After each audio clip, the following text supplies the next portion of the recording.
Senior citizen को हम सुरक्षा दे सकें, लोनलीनेस से हम उसको कम कर सकें। और कम्युनिटी पुलिसिंग एक तरह से पुलिसिंग करने में इन्वॉल्व करने को कहते हैं। तो यूथ है इस शहर का, इस देश का,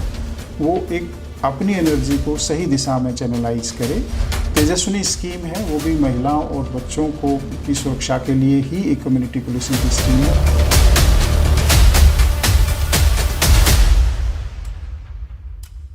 पंजाब केसरी संडे स्पेशल में आज हमारे साथ हैं special CP law and order zone 2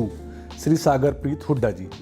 जो कि अपने अच्छे कामों के लिए जिनकी पहचान है, जिन्होंने दिल्ली पुलिस में परिवर्तन लागू किया। परिवर्तन एक स्कीम थी जिसके जरिए पहली बार महिला कांस्टेबल्स को बीट में लगाया गया और उसकी जो चर्चा है अमेरिका तक हुई। तो अब दिल्ली पुलिस में वो फिर से आए हैं, बाहर कहीं राज्यों में और कहीं विदेशों में सेवाएं लेकर के। तो हम उनसे जानेंगे पंजाब केसरी कि अब दिल्ली पुलिस में क्या नए परिवर्तन सर आप कर रहे हैं। दिल्ली पुलिस, जैसा कि आपको मालूम है कि दुनिया की बहुत ही उम्दा पुलिस मानी जाती है और हम नए नए एक्सपेरिमेंट, नए नए इनोवेशंस दिल्ली पुलिस में करते रहते हैं। वो क्राइम कंट्रोल को लेकर हम बहुत सी स्कीम्स दिल्ली पुलिस में चला रहे हैं और दिल्ली पुलिस के जवानों की वेलफेयर के लिए बहुत सी स्कीम्स दिल्ली पुलिस में शुरू हुई हैं। इसके अलावा कम्युनिटी पुलिसिंग की जो स्कीम्स हैं वो भी दिल्ली पुलिस में बहुत ज़ोर शोर से चल रही हैं। हमारे जो वर्तमान पुलिस आयुक्त महोदय हैं श्री राकेश अस्थाना जी, जब से उन्होंने कार्यभार संभाला है उसके बाद दिल्ली पुलिस में काफ़ी बड़े परिवर्तन आए हैं और काफ़ी बड़े बदलाव लाए गए हैं, जिसमें से सबसे इम्पॉर्टेंट मैं मानता हूँ कि जो दिल्ली पुलिस में पीसीआर होती थी, पीसीआर और लोकल पुलिस दो अलग अलग यूनिट और अलग अलग एजेंसीज़ के तौर पे काम करती थी। अब दोनों यूनिट्स को मिला दिया गया है, लोकल पुलिस और पीसीआर दोनों को मिला दिया गया है, जिससे कि बहुत से फ़ायदे हुए हैं। लोकल पुलिस के पास पुलिस स्टाफ की जो संख्या है वो बढ़ी है और हमारा जो रिस्पॉन्स टाइम था उसमें कमी आई है। पहले पुलिस स्टेशंस में व्हीकल की कुछ कमी रहती थी, लेकिन पीसीआर का लोकल पुलिस के साथ मर्जर होने से पुलिस स्टेशन के लेवल पर व्हीकल्स की कोई कमी नहीं है और जैसे ही कोई कॉल आती है उस पर तुरंत हमारा एमपीवी व्हीकल पहुंचता है, जो कि रिस्पॉन्स टाइम है पहले और आज में वो काफ़ी इम्प्रूवमेंट है। इसके साथ साथ जो दूसरा बड़ा बदलाव दिल्ली पुलिस में आज आप देख रहे हैं और आपको मीडिया के माध्यम से पता भी लगता है कि हमारे पुलिस आयुक्त महोदय ने जो लॉ एंड ऑर्डर और इन्वेस्टिगेशन है उसको सेपरेट किया है। पहले लॉ एंड ऑर्डर और इन्वेस्टिगेशन को सेपरेट करने की काफ़ी चर्चा होती रही है दिल्ली पुलिस में। कभी कभी कुछ पायलट प्रोजेक्ट भी चलाए गए, कोशिश की गई, लेकिन वो बहुत ज़्यादा सक्सेसफुल नहीं हुए थे। लेकिन इस गत वर्ष में हमारे पुलिस आयुक्त महोदय ने ये बहुत ही बड़ा एक स्टेप उठाया था कि जब तक कि लॉ एंड ऑर्डर और इन्वेस्टिगेशन सेपरेट नहीं होगा तब तक इन्वेस्टिगेशन की क्वालिटी में बहुत ज़्यादा इम्प्रूवमेंट की गुंजाइश नहीं है। इसलिए अब लॉ एंड ऑर्डर और इन्वेस्टिगेशन दो सेपरेट यूनिट की तौर पे पुलिस स्टेशन के अंदर ही काम करते हैं और उससे क्वालिटी ऑफ इन्वेस्टिगेशन में भी काफ़ी इम्प्रूवमेंट हुई है और इसके साथ साथ जो हमारे पीआई केसेस थे उनके डिस्पोजल में भी काफ़ी बढ़ोतरी हुई है। इसके अलावा जो तीसरा मेन फोकस पुलिस आयुक्त महोदय का और दिल्ली पुलिस का है वो पुलिस जो हमारा स्टाफ है उसकी वेलफेयर को लेकर है। उसके लिए कोई भी हमारा पुलिस का जवान या कोई भी अधिकारी किसी भी समस्या से कोई जूझ रहा है तो उसका निपटारा डीसीपी के लेवल पर या जॉइंट सीपी के लेवल पर किसी वजह से नहीं हो पाता है तो वो सीधा पुलिस आयुक्त महोदय के समक्ष पेश होकर अपनी समस्या को बता सकता है और उसकी समस्या का समाधान पुलिस आयुक्त महोदय द्वारा किया जाता है। ये एक इस तरह का जो कनेक्ट है पुलिस आयुक्त महोदय का सीधा जो हमारा पुलिस जवान है उसके साथ एक सीधा एक कनेक्ट है, एक सीधा संवाद स्थापित हुआ है। इससे पुलिस जो हमारा लोअर रैंक से पुलिस स्टेशन पर या जो दूसरी जगह काम करते हैं उनमें बहुत ही ज़्यादा एक प्रोत्साहन या एक बहुत ज़्यादा उनमें ऊर्जा का संचालन हुआ है और अब वो बहुत ही मोटिवेशन के साथ अपनी ड्यूटी करते हैं। हमारे विभाग में, दिल्ली पुलिस में एक मुद्दा रहता है कि जो प्रमोशन है वो थोड़ा सा देरी से होता रहा है, तो समय समय पर इसके लिए प्रयास किए जाते रहे हैं और अभी जो वर्तमान में हमारे पुलिस आयुक्त महोदय हैं, उन्होंने जो प्रमोशंस हैं पुलिस में वो हर स्तर पर जवान से लेकर सीनियर अधिकारी तक के जो प्रमोशंस हैं उनमें बहुत ही गति आई है और जो ये प्रमोशन का सिलसिला है ये अभी जारी है। इसके साथ साथ जो पुलिस फैमिली वेलफेयर है, पुलिस फैमिलीज़ की वेलफेयर को लेकर भी बहुत सी स्कीम्स चलाई जा रही हैं, नए नए सेंटर्स लाए जा रहे हैं। पुलिस फैमिलीज़ के वार्ड्स के लिए ट्रेनिंग प्रोग्राम्स ऑर्गेनाइज किए जाते हैं, उनकी मेंटरिंग की जा रही है और जो फैमिलीज़ हैं जिस भी तरह की स्किल्स उनकी लेने की ज़रूरत है, उनको स्किल्स में ट्रेनिंग दी जाती है। तो बहुत से पहलूज हैं जिनमें दिल्ली पुलिस में काम हो रहा है। सर, मैं आपका, जैसे मुझे याद है, आप एक परिवर्तन नाम की एक योजना भी लाए थे जिसमें बहुत अच्छे उसके रिजल्ट्स भी आए थे, विदेशों तक में चर्चा हुई थी। अब सर उस योजना की क्या स्थिति है? देखिए, दिल्ली पुलिस हमेशा से कम्युनिटी पुलिसिंग में अग्रिम पंक्ति में मानी जाती रही है और कम्युनिटी पुलिसिंग एक तरह से कम्युनिटी के लोगों को पुलिसिंग करने में इन्वॉल्व करने को कहते हैं और इसमें हमारा ये फोर्स मल्टीप्लायर के तौर पर भी काम करता है। आज के दिन दिल्ली पुलिस में परिवर्तन के साथ साथ बहुत सी कम्युनिटी पुलिसिंग की स्कीम्स चल रही हैं, जैसे कि युवा है, आइज एंड ईयर्स स्कीम है, प्रहरी स्कीम है, तेजस्विनी है और भी बहुत सी जो स्कीम्स हैं वो जारी हैं। लेकिन जो सबसे महत्वपूर्ण स्कीम आज के दिन जो चल रही है दिल्ली पुलिस में वो युवा 2 के नाम से जानी जाती है, जिसमें दिल्ली पुलिस ऐसे कैंडिडेट्स का चुनाव करती है, सिलेक्ट करती है जो कि पहली बार जो जुवेनाइल हैं और पहली बार क्राइम किया है या वो उस कगार पर हैं कि वो क्राइम कर सकते हैं या कुछ ऐसे जो कि क्राइम के विक्टिम हैं, ऐसे युवाओं का सिलेक्शन करके और उनको रोज़गार के लिए ट्रेनिंग देना और फिर उनके लिए रोज़गार का प्रबंध करना, ये एक इस तरह की स्कीम दिल्ली पुलिस में चल रही है आज के दिन, जो अपने आप में राष्ट्रीय स्तर पर, इवन अंतर्राष्ट्रीय स्तर पर देखा जाए तो बहुत ही अच्छी कम्युनिटी पुलिसिंग की स्कीम है। परिवर्तन नाम की जो स्कीम है वो दिल्ली पुलिस ने 2005 में चलाई थी। उसमें पहली बार जो बीट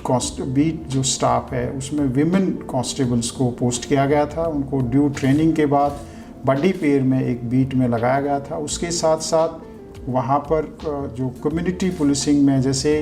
बहुत से ऐसे इश्यूज़ थे जिनको कि हम पेंटोमाइम के थ्रू लोगों तक कम्युनिकेट करते थे। इसके साथ साथ स्कूल कॉलेजेस में काउंसलिंग करवाई जाती थी और सेल्फ डिफेंस की ट्रेनिंग कराई जाती थी और बहुत से अवेयरनेस कैंपेन चलाए जाते थे। दिल्ली पुलिस ने जो परिवर्तन स्कीम है वो बहुत अच्छे से चलाई, कई सालों तक चली, आज भी कुछ ज़िलों में चल रही है, जिसको कि अंतर्राष्ट्रीय स्तर पर international association of chiefs of police ने वेबर से भी फॉर क्वालिटी लॉ इन्फोर्समेंट नाम का एक अवार्ड दिया था। इसके अलावा यूएन में भी ये एक गुड प्रैक्टिस के तौर पर यूएन विमेन ने भी इसको अडेप्ट किया था और बहुत से प्लेटफॉर्म्स पे इसको अप्रिशिएट किया गया था। तो दिल्ली पुलिस में इस तरह की बहुत सी स्कीम चलाई जा रही हैं आज के दिन भी, जो कि बहुत ही सक्सेसफुल हैं, बहुत ही कामयाब हैं और उसके बहुत ही अच्छे परिणाम हमें ग्राउंड पुलिसिंग पर देखने को मिलते हैं। और ज़्यादातर जो पुलिसिंग जो कम्युनिटी पुलिसिंग की स्कीम्स हैं वो क्राइम को प्रिवेंट करने के लिए हम चलाते हैं। सर, दिल्ली पुलिस का जो मैंने देखा है कि महिला और बच्चों की सुरक्षा पे सबसे बड़ा फोकस होता है, तो उसको लेकर के क्या कर रहे हैं और जो तेजस्वी योजना है वो थोड़ा सा उसके बारे में हमें विस्तार से बताइए। दिल्ली पुलिस की जो प्रायोरिटी है महिला और बच्चों की सुरक्षा को लेकर, वो एक इस शहर की एक तरह से पास्ट में ज़रूरत रही है और दिल्ली पुलिस ने अकॉर्डिंगली इसको प्राथमिकता दी है। हम समय समय पर बहुत सी स्कीम्स जो महिला और बच्चों की सुरक्षा को लेकर चलाते हैं। हमारे यहाँ पर एक सेपरेट डिवीज़न है जिसमें महिला और बच्चों की सुरक्षा को लेकर कार्य किया जाता है। जो तेजस्विनी स्कीम है वो भी महिलाओं और बच्चों को की सुरक्षा के लिए ही एक कम्युनिटी पुलिसिंग की स्कीम है, जिसमें भी महिलाओं वुमेन बीट ऑफिसर्स को ट्रेन करके उनको बीट में लगाया गया है। उनसे पेट्रोलिंग की जाती है और वो महिलाओं और बच्चों से संपर्क में रहती हैं और उनके प्रति जो भी अपराध होता है या जो अपराध करने वाले पोटेंशियल लोग होते हैं उनको काउंसिल करती है और उनके खिलाफ ज़रूरत पड़ने पर एक्शन लेती है। एक तो सर, जैसे आप कम्युनिटी पुलिसिंग के साथ साथ सर मैंने देखा कि आप लोग स्पोर्ट्स भी करा रहे हैं जो झुग्गी झोपड़ी के बस्ते हैं, और आपने सर कोई लाइब्रेरी भी खोली है। इसका क्या उद्देश्य है सर? देखिए, दिल्ली पुलिस की जो स्कीम्स हैं, सभी स्कीम्स का मुख्य उद्देश्य ये रहता है कि दिल्ली में जो युवा वर्ग है उनको हम कंस्ट्रक्टिवली एंगेज करें और वो क्राइम की दिशा में ना जाएं। इसलिए हमने कुछ लाइब्रेरीज़ भी खोली हैं जहां पर यंगस्टर्स आकर बैठते हैं और अपना स्टडी करते हैं और अपने कॉम्पिटिटिव एग्ज़ाम्स की तैयारी करते हैं। इसके साथ साथ हम स्पोर्ट्स की एक्टिविटीज़ भी पुलिस स्टेशन लेवल पर ऑर्गेनाइज करते हैं ताकि जो यूथ है वो यूथ अपनी एनर्जी को कंस्ट्रक्टिवली स्पोर्ट्स एक्टिविटी में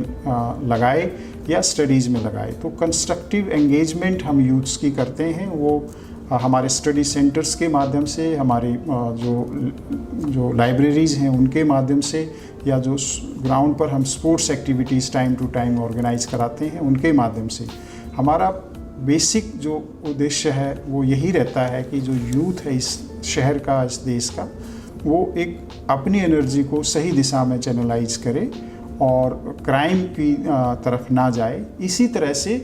हम बहुत से अवेयरनेस कैंपेन चलाते हैं जिसमें से डी एडिक्शन को लेकर भी हम कैंपेन चलाते हैं। जो कई बार आपको देखने में आया है कि जो कुछ युवा हैं वो जो क्राइम करते हैं तो वो ड्रग एडिक्ट पाए जाते हैं। तो इस समस्या को समझकर दिल्ली पुलिस ने बहुत स्पेशल कैंपेन्स चलाए हैं, अवेयरनेस कैंपेन चलाए हैं और उनको स्कूल कॉलेजेस के माध्यम से, क्लब्स के माध्यम से, RWA के माध्यम से हमने एंगेज किया है यूथ्स को, ताकि वो इस दिशा में ना जाएं। और इस दिशा में जाने का मायने है कि वो बाद में क्राइम की दुनिया में भी आते हैं। तो युवा ड्रग्स ना लें और क्राइम की दुनिया में ना जाएं, इसके लिए हम बहुत से अवेयरनेस कैंपेन्स चलाते हैं जिसमें कि स्पोर्ट्स एक्टिविटी भी एक उसी दिशा में एक प्रयास है। सर, आपने क्राइम की बात की, तो सर दिल्ली में स्ट्रीट क्राइम एक बड़ी समस्या रहा है। अब उसमें थोड़ी बहुत गिरावट हुई है, आप लोगों ने नए एफर्ट्स किए, तो उसको रोकने के लिए सर क्या आप लोगों का? देखिए कि जो बड़ा शहर होता है और उसमें जो स्ट्रीट क्राइम होता है वो दिल्ली में भी होता है, लेकिन अगर आप इसको देखेंगे, हिस्टोरिकली देखेंगे, तो आज के दिन जो स्ट्रीट क्राइम का लेवल है वो दिल्ली में काफ़ी कमी आई है। पिछले आज से अगर 10 साल, 15 साल, 20 साल पहले के कंपैरिजन में हम देखें तो जो PCRs की कॉल्स हैं या क्राइम है उसमें स्ट्रीट क्राइम में कमी आई है। और इसके लिए हम, जैसा कि मैंने बताया कि पुलिस में बहुत से परिवर्तन आए हैं, जिसमें कि लोकल लेवल पर, पुलिस स्टेशन लेवल पर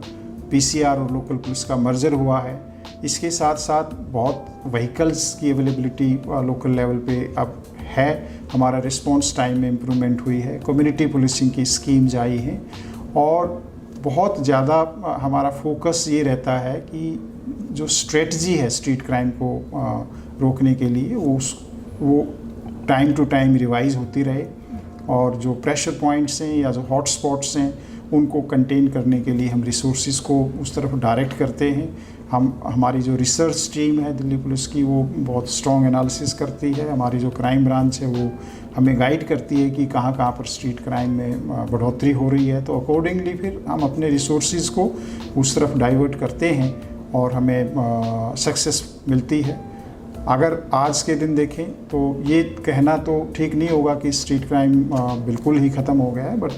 हम बहुत ही सेंसिटिव हैं, अलाइव हैं और हमारी जो स्ट्रेटजी है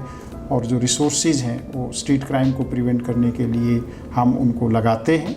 और ये एफ़र्ट्स चलेंगे। और इसके साथ साथ जो टेक्नोलॉजी से हमें मदद मिलेगी, CCTV cameras safe city project जो आ रहा है उसके माध्यम से, या दूसरी आज के दिन जो सीसीटीवी शहर में लगे हुए हैं उनके माध्यम से हम काफ़ी हद तक इस प्रॉब्लम को कंटेन करने में सक्सेसफुल रहे हैं। लेकिन अभी भी हमारा काम बाकी है और हमारे प्रयास जारी हैं। सर, सोशल मीडिया आजकल एक बड़ा माध्यम बन गया, तो सोशल मीडिया के जरिए लोग आप लोगों तक अपनी समस्याएं पहुंचाते हैं, तो उस पर सर कैसे रिएक्ट करते हैं आप लोग? हमारी जो सोशल मीडिया मॉनिटरिंग सेल है वो पुलिस आयुक्त महोदय ने उसको कम्प्लीटली ओवरहॉल करके रिवैम्प किया है, और एक बहुत ही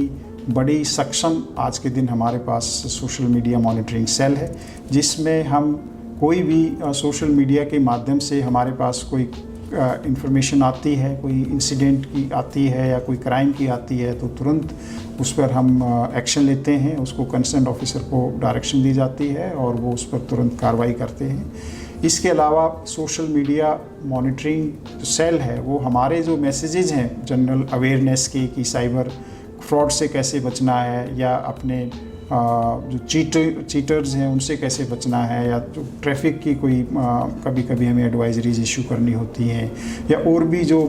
जैसे 15 अगस्त 26 जनवरी आती है तो सर्वेंट वेरिफिकेशन कराना, टेनेंट वेरिफिकेशन कराना हम पूरे शहर के लिए ज़रूरी हो जाता है, तो हम उसके माध्यम से आम नागरिक तक भी हम पहुंच पाते हैं। सर, जैसे जो साउथ दिल्ली का जो इलाका है उसमें सर काफ़ी ऐसे लोग होते हैं, बुज़ुर्ग रहते हैं जिनके बच्चे विदेशों में रहते हैं, तो उन बुज़ुर्गों के लिए आप लोगों की क्या सलाह रहती है और पुलिस उनके लिए क्या करती है सर? देखिए, सीनियर सिटीजन्स की सिक्योरिटी भी हमारे लिए एक बहुत अहम प्राथमिकता है।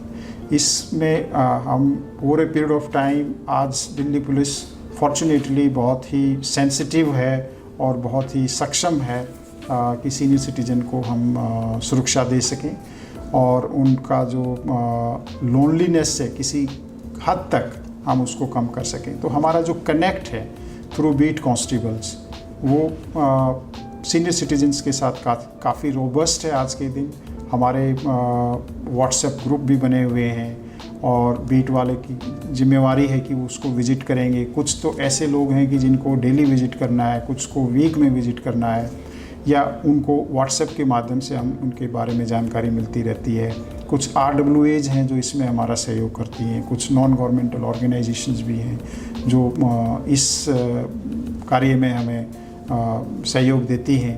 तो मुझे लगता है कि जो भी पॉसिबल हेल्प, कई केसेस में तो हम मेडिकल इमरजेंसी में भी उनकी मदद करते हैं। कई केसेस में आज के दिन क्योंकि कई बार क्या होता है कि फैमिली मेम्बर्स दूर हैं और उनको कोई मेडिसिन की रिक्वायरमेंट है, और कोई पड़ोसी भी आसपास कई बार नहीं अवेलेबल होते, तो एक आध बार हमसे अप्रोच किया जाता है, तो उनको मेडिसिन तक भी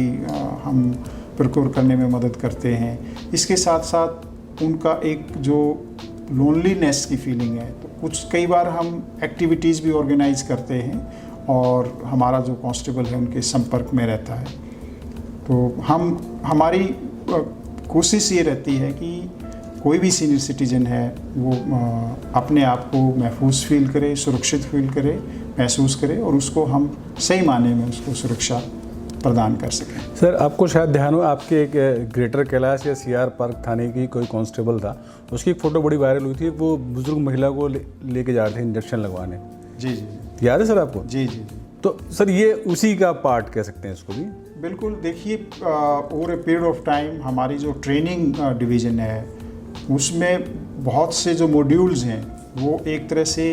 पुलिस ऑफिसर को सेंसिटिव बनाने के लिए हमने ट्रेनिंग मॉड्यूल्स बनाए हुए हैं। एक ह्यूमेन जो पुलिस है दिल्ली, जो एक दिल की पुलिस के तौर पर जो विकसित हुई, जो पहचान बनी है, हाँ, वो एक over a period of time वो विकसित हुई है। उसमें हमारे रिफ्रेशर कोर्सेज हैं, हमारे स्टाफ की ब्रीफिंग है, हमारी जो ट्रेनिंग है, इन जो विभाग हैं हमारे, उनका काफ़ी अच्छा रोल है। आज जो एक आम दिल्ली पुलिस का जो सिपाही है वो समाज की समस्याओं के प्रति, खासकर महिला, बच्चे या सीनियर सिटीजन, इनके प्रति काफ़ी संजीदा है, और ये हमारे लिए गर्व की बात है। और इसके लिए अब हमें बहुत सा दिल्ली के जनता की तरफ से बहुत अप्रिसिएशन भी मिलता है, उनका प्यार भी मिलता है, और वो जो अप्रिसिएशन और प्यार है वो हमें फर्दर मोटिवेट करता है कि हम दिल्ली की जो जनता है उसकी और भी अच्छे से सेवा कर सकें। सर, जैसा कि मैंने देखा, जैसे पहले होता था कि सुनवाई थानों में कम होती थी, अब पहले से बेटर हुआ है। तो सर, जैसे कि आप क्या कहना चाहते हैं, अगर अच्छा काम कर रहे हैं पुलिस वाले तो उनको आप बढ़ावा दे रहे हैं, उनको इनाम भी दे रहे हैं, अगर सही कोई गलती करते हैं तो उनके खिलाफ भी सख्ती हुई है क्या पहले से? जी बिल्कुल। आज के दिन कोई भी मिसकंडक्ट है, ग्रेव मिसकंडक्ट के लिए 0 टॉलरेंस की पॉलिसी है। कोई भी करप्ट प्रैक्टिस में इंडल्ज होता है, कोई और मिसकंडक्ट करता है, तो उसके लिए पुलिस आयुक्त महोदय की तरफ से स्ट्रिक्ट डायरेक्शंस हैं कि उसके खिलाफ सख्त से सख्त एक्शन लेना है। एट द सेम टाइम जो अच्छा काम करते हैं उनको बहुत अच्छे से प्रोत्साहन देना है। हमारे यहाँ पे record out of turn promotion अभी दिए जा रहे हैं, असाधारण कार्य पुरस्कार दिए जा रहे हैं, रिवॉर्ड अच्छे काम के लिए हम अपने स्टाफ को भी करते हैं, और हम जनता का कोई हमें सहयोग मिलता है, या कई बार पता लगता है कि जनता ने भी किसी अपराधी को पकड़ने में मदद की है, जो कि अक्सर कई बार, अभी पिछले वीक ही एक महिला ने बड़ा अच्छा काम किया, उसने एक स्नैचर को पकड़वाने में मदद की, और उससे बाद में एक और स्नैचिंग खुली और एक रॉबरी खुली। तो इस तरह के जो जनता के लोग हमें सहयोग देते हैं उनको भी प्रोत्साहन दिया जाता है। तो आज के दिन दिल्ली में स्टाफ को मोटिवेट करने के लिए रिवॉर्ड्स दिए जाते हैं, रिकमेंडेशन रूल्स दिए जाते हैं, तो उसमें कोई भी कमी नहीं है। और सर, अभी दिल्ली के साथ साथ 15 अगस्त 26 जनवरी भी एक दिल्ली में एक बड़ा चैलेंज रहता है, तो 15 अगस्त आने वाला है, तो उसको लेकर सर आप दिल्ली की जनता को क्या मैसेज देना चाहेंगे और क्या तैयारियां आप लोगों की? देखिए, 15 अगस्त हमारे देश के लिए एक बहुत बड़ा पर्व होता है, एक बहुत बड़ा एक ओकेजन होता है, जिसको कि पूरे देश में, और इनफैक्ट हमारे जो भी बाहर लोग हैं वहाँ भी इसको बड़े गर्व से इसको हम सेलिब्रेट करते हैं। इसके साथ साथ ही दिल्ली पुलिस के लिए ये एक बहुत बड़ा चैलेंज होता है, क्योंकि जो एंटी नेशनल एलिमेंट्स हैं वो इस ओकेजन पर कोशिश करते हैं कि कोई न कोई ऐसी एक्टिविटी की जाए जिससे कि जो ये सेलिब्रेशंस हैं इसमें विघ्न पड़े या इसको कोई नुकसान पहुंचे। तो मैं अपनी तरफ से as a Delhi police officer और दिल्ली पुलिस के तमाम अधिकारियों की तरफ से दिल्ली की जनता है उससे यही आग्रह करूँगा कि इसमें जो भी आप लोगों से अपेक्षा की जाती है दिल्ली को सुरक्षित बनाने की, वो ज़रूर करें। और उसमें एक हम हमेशा से ये अपील करते रहे हैं कि कोई भी अगर आप अपने घर पर सर्वेंट रखते हैं, या अपने दुकान पर कोई सर्वेंट रखते हैं, या अपनी फैक्ट्री में कोई सर्वेंट रखते हैं, या अपने कोई टेनेंट आप कहीं घर पे रख रहे हैं या अपने किसी कमर्शियल कॉम्प्लेक्स में रख रहे हैं, तो उसकी वेरिफिकेशन ज़रूर कराएं, क्योंकि कई बार ऐसा होता है कि वेरिफिकेशन अगर ठीक से कराई जाती है तो इस तरह के जो एलिमेंट हैं, जो एंटी नेशनल एलिमेंट हैं, वो पकड़ में आ जाते हैं, और उसके चलते कोई भी हादसा है वो होने से बच सकता है। इसके साथ साथ जितनी भी मार्केट एसोसिएशंस हैं, मार्केट एसोसिएशंस में भी हमारी कोशिश ये रहती है कि वहाँ के लोग भी अपने आसपास अलर्ट रहें, सीसीटीवी कैमरा लगाएं, वो लोग भी अपना वेरिफिकेशन कराएं, और जो जनरल लेवल ऑफ अलर्टनेस है वो भी मार्केट्स में रहे कि कोई ऐसा ना हो कि कोई आदमी कोई ऐसी चीज़ छोड़ के चला जाए जो कि जिससे कि जान माल का नुकसान हो। इसके साथ साथ जो हमारे आइज एंड ईयर्स स्कीम्स हैं उसमें भी बहुत से लोग इनरोल किए हुए हैं, उनको भी हम अपील करेंगे कि अभी टाइम है जिसमें कि आप लोगों को और भी एक्टिव होना चाहिए। और इसके साथ साथ जो हमारे प्रहरी हैं या जो दूसरे पुलिस के साथ मिलकर RWA के लोग काम करते हैं, उन सभी से अपील है कि थोड़ा सा चौकन्ना रहें, चौकस रहें, और जो भी आपके आसपास कोई सस्पिशियस, कोई संदेहास्पद एक्टिविटी, कोई आदमी या कोई वस्तु नज़र आती है, मिलती है, तो उसके बारे में लोकल पुलिस को ज़रूर सूचना दें ताकि समय रहते हुए हम उस पर कार्रवाई कर सकें। इसके साथ साथ ही जितने भी होटल, गेस्ट हाउसेज हैं या इस तरह के जो प्लेसेस हैं जहाँ पर कि लोग आकर रुकते हैं, तो उनके जो मैनेजर्स हैं और मालिक हैं उनसे भी हम ये अपील करते हैं कि वो प्रॉपर उनका डॉक्यूमेंटेशन करें, प्रॉपर आइडेंटिटी जो है उसकी इस्टेब्लिश करके ही कोई भी अपने यहाँ पर रहने की इजाज़त दें, और जो भी प्रिस्क्राइब्ड डॉक्यूमेंट्स हैं उनको अच्छे से चेक करके उनका रिकॉर्ड अपने पास रखें। इसके साथ साथ जो ऐसी शॉप्स हैं या जो दुकानें हैं या थोक की दुकानें हैं जहाँ से कोई सस्पिशियस दिखने वाले लोग कोई एक्सप्लोसिव खरीदते नज़र आ रहे हैं या ख़रीद रहे हैं, या कोई ऐसी चीज़ जिससे कोई ऐसे केमिकल्स जिनके मिलाने से कोई ऐसी एक्सप्लोसिव इम्प्रोवाइज्ड एक्सप्लोसिव डिवाइस बनाया जा सके, उस तरह के लोग भी पुलिस को ज़रूर इतला दें। सर अभी लास्ट में करता हूँ, ये जो कावड़ का चल रहा है सर, इस पर ही बड़ी आप लोगों की नज़र है, टारगेट पे है टेररिस्ट के। देखिए कावड़ भी जो एंटी सोशल एलिमेंट हैं और एंटी नेशनल एलिमेंट हैं उनके टारगेट पे रहते हैं, और दिल्ली पुलिस ने anti terror point of view से, law and order management point of view से, crowd control point of view से बहुत ही अच्छे इंतज़ाम कावड़ के किए हुए हैं, और जो भी ट्रैफिक है उसको रेगुलेट करने के लिए हमारा स्टाफ रेडी है और सभी को ब्रीफ कर दिया गया है, और जो लोकल पुलिस है वो भी उनको चैनलाइजर्स के माध्यम से गाइड करती है, ब्रीफ करती है, और जिस रूट से आ रहे हैं उस पर सभी जो स्टाफ है वो चौकन्ना रहता है और उनको फैसिलिटेट करता है कि कोई भी अनटोवर्ड इंसिडेंट ना हो। और अभी ये प्रक्रिया जारी है, लोग आ रहे हैं, और जब तक ये जलाभिषेक नहीं हो जाता तब तक हम पूरी तरह से अलर्ट हैं।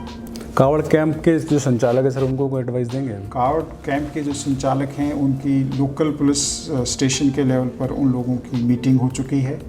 उनसे मेरी यही अपील रहेगी कि जो भी local police station house officer या डीसीपी साहब लोगों ने उनको जो इंस्ट्रक्शंस दी हैं, कुछ जनरल इंस्ट्रक्शंस हैं कि सभी को सीसीटीवी फुटेज लगानी है, रोड के ऊपर कोई जो स्पिल ओवर है पब्लिक का वो नहीं होने देना है, हाइजीन के जो स्टैंडर्ड्स हैं वो मेंटेन करने हैं, और जो प्रॉपर सर्कुलेशन बनाने में लोकल पुलिस की मदद करनी है। इसके अलावा जो specific to a particular area और पर्टिकुलर कैंप जो डायरेक्शंस हैं कि कितने वॉलंटियर होने चाहिए या कोई और भी सजेशन है हमारे ऑफिसर्स का, तो जितने भी कैंप्स के मैनेजर हैं उनसे यही अपील है कि वो उन पर ध्यान दें और इंश्योर करें कि वो सारी जो टर्म्स और कंडीशंस या सजेशंस हैं उन पर काम हो सके। पंजाब केसरी संडे स्पेशल में ये हमारे साथ थे सागरप्रीत हुड्डा जी, जिन्होंने बताया कि दिल्ली की जनता का साथ मिले तो दिल्ली की पुलिस बहुत कुछ कर सकती है और कर भी रही है, और आगे भी किया जाएगा। दिल्ली के लोग दिल्ली पुलिस की आंख कान बने, और जो दिल्ली की पुलिस को जो दिल की पुलिस का जो दर्जा मिला है, दिल्ली पुलिस उसको कायम रखने के लिए हमेशा प्रयास रहेगी। रजत के साथ सत्येंद्र त्रिपाठी, पंजाब केसरी।